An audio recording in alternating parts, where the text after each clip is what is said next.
So I'm watching Apocalypse Hotel, and it's pretty good, and there's a really cool wordplay translation success, and I just want to highlight it because I like highlighting really good translations, successful translations. So in this anime, there is a hotel, spoilers, and it has like 10 rules that are listed, and one of them is omotenashi ni wa ura mo nashi. Omotenashi ni wa ura mo nashi.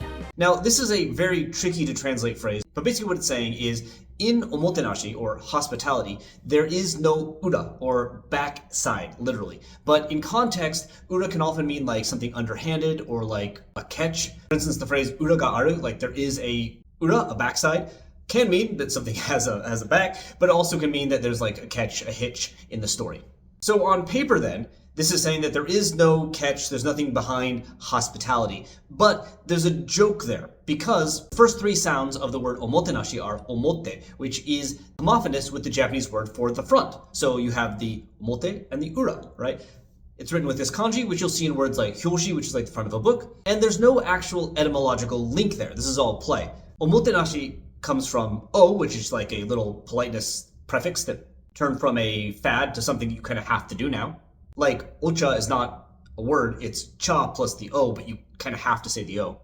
And then the mote part comes from motsu, to hold, or actually in this context, to use, and then nashi is from nasu, which is to like to do. So the idea is to have something and complete a task. Now, if you look up like the actual etymology of how these came to mean hospitality, there's so much like untrustworthy kind of nonsense out there, because omotenashi has become a thing that people try to sell you. So you'll find guides like this which give you the, the correct kanji etymology, but then say, well, the thing you have, the thing you hold and use is your heart. And it's like, that's a great advertisement, but I don't know if the people that came up with this word were thinking that. Minimally though, we do know it's been used to mean like to attend to take care of somebody, such as someone working in a castle, like attending to royalty, etc., since the Heian period. So it's a long word. It has nothing to do with front. But by placing omotenashi and ura together in the same sentence, you get that kind of play where it's like, okay, a front and a back.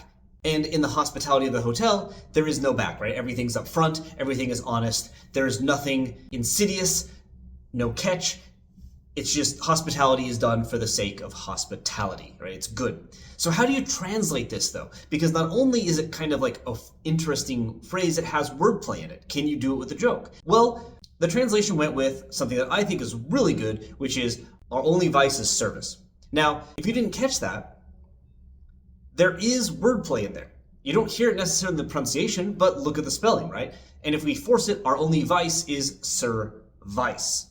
Again, service and vice don't share an etymology, but you can sneak that in there just like the Japanese did as well. While it's a bit different in the actual meaning, it does have that idea that there is no negative, right? In the Japanese, there is no ura, there's no catch. Here, there is a vice, but the vice is service, so it has that kind of positive. You're never going to get a one-to-one perfect translation, but that's much better than I would have come up with. It's got the wordplay, and it's got the meaning, more or less. There's also then, at the very end, the 10th rule that they have. In Japanese, it's just hoteru ni monogatari o, which is one of those tricky Japanese phrases where they drop the actual verb, so you have to kind of assume what it's going to be. But it's basically like, tell the stories kind of to the hotel, I suppose. And this is translated as every hotel is storied, which is, again, a nice little bit of wordplay. It's kind of adding it. It wasn't there in the Japanese. But of course, makes up for wordplay that's lost elsewhere. And you have the stories as in monogatari, right? It's a story you tell, and then the stories of an actual hotel. So I don't know who translated this, but well done. Good job. I think it's really great. Update. Pun numbers are eating good in this anime because there's actually another really good translation. There are updates to the hotel rules, and one of them is ana wa hottemo. So even if you dig a hole, akeru na shifto. So ignore the shift part for now. That means like even if you dig a hole, don't open a hole. So ana o akeru can be like to open a hole up, to make holes in something. So yeah, it doesn't really make sense on its own. Even if you dig a hole, don't open up a hole. I guess like don't make a problem. Then they slap shift on the end there, kind of moving the order of words around, right? Anastrophe. So it's even if you dig a hole, don't open a shift. Oh yeah, sorry, they're tanuki, so that's part of the joke, my bad.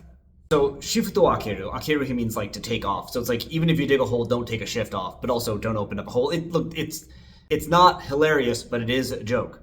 Anyway, how do you translate that in English? Well, they went with wag your tail, but don't wag a shift. Now this is obviously not about holes, but it is, raccoonish, tanukian, tanukesque.